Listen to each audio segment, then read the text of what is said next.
नमस्कार, मैं मेहक कुरैशी। आप देख रहे हैं जेडी न्यूज। शुरुआत करते हैं इस वक्त की बड़ी खबर से। कैंट थाना क्षेत्र में विगत 13 मार्च को 19 वर्षीय युवती के भाई ने अपनी बहन के गुमशुदगी की रिपोर्ट दर्ज कराई, जिसमें उसने बताया कि उसकी बहन एनसीसी बटालियन के लिए जा रही थी। तभी रास्ते में एक औरत मिली जो साईं बाबा का फोटो ली थी और बोली कि इस पर कुछ चढ़ा दो और यह प्रसाद खा लो। और जैसे ही मेरी बहन ने प्रसाद खाया तो उसको चक्कर आ गया। उसके बाद उसे कुछ याद नहीं है।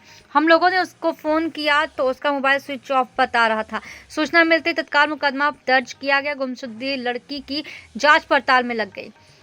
पुलिस ने जांच पड़ताल के दौरान पाया कि यूपी में अपने प्रेमी से मिलने हैदराबाद जा रही थी, लेकिन गोरखपुर पुलिस ने उसे ट्रेस करते हुए रास्ते में विदिशा स्टेशन के पास उसे उतार दिया और उसे अपने साथ लेकर गोरखपुर आई, जहां उसे परिजनों को सुपुर्द किया गया।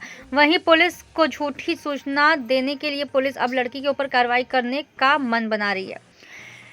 प्रेमी से मिलने जा रही युवती ने अपने गुमशुदगी की झूठी सूचना परिजनों को दी। लड़की की बातों पर विश्वास कर परिजनों ने इसकी गुमशुदगी कैंट थाने में दर्ज कराई। कैंट पुलिस मुकदमा दर्ज कर लड़की की बरामदगी में लगी हुई थी और मोबाइल से हुई बातों के आधार पर लड़की के प्रेमी का नाम सामने आने पर पुलिस ने इस पूरे मामले में पर्दा उठाते हुए लड़की को विदिशा के पास से बरामद कर उसे गोरखपुर लाया और परिजनों को सुपुर्द किया। अब पुलिस झूठी सूचना देने के आरोप में लड़की के ऊपर मुकदमा दर्ज करने की बात कह रही है।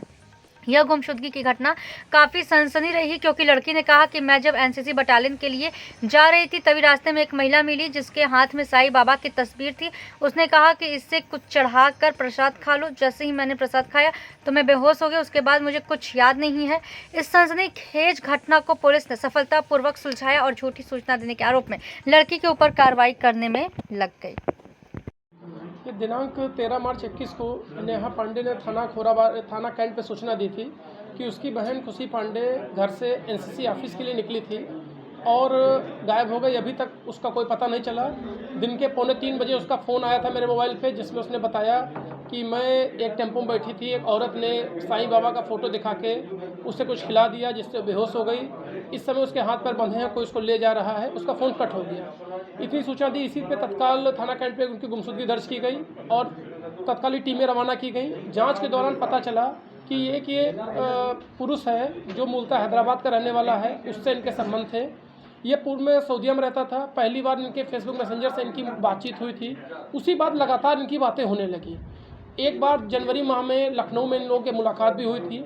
उसी से मिलने के लिए हैदराबाद जा रही थी। अपने घर वालों से बचने के लिए इन्होंने एक मनगढ़ंत कहानी बनाई। इसी क्रम में मध्य प्रदेश में जब लोकेशन की ट्रेस हुई हैदराबाद जाते समय, तो विदिशा में हमारे वरिष्ठ पुलिस महोदय द्वारा वहाँ के एसपी से बात की गई और विदिशा में ही इनको उतार लिया गया, जहाँ से हमारी कैंट की टीम इनको लेके गोरखपुर आई है।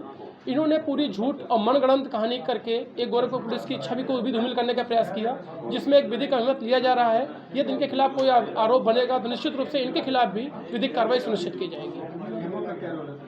युवक का तो विशेष नहीं, युवक का प्रेम प्रसंग का मामला है दोनों लोगों का। ये खुद स्वयं ही चल के वहाँ जा रही थी। युवक हैदराबाद में ही है। ये स्वयं ही गोरखपुर से चल के हैदराबाद जा रही थी। चूँकि ये वहाँ तक पहुँच भी नहीं पाई, रास्ते में ही ट्रैक कर ली गई, तो अभी उसका कोई रोल ऐसा प्रकाश में नहीं आया है।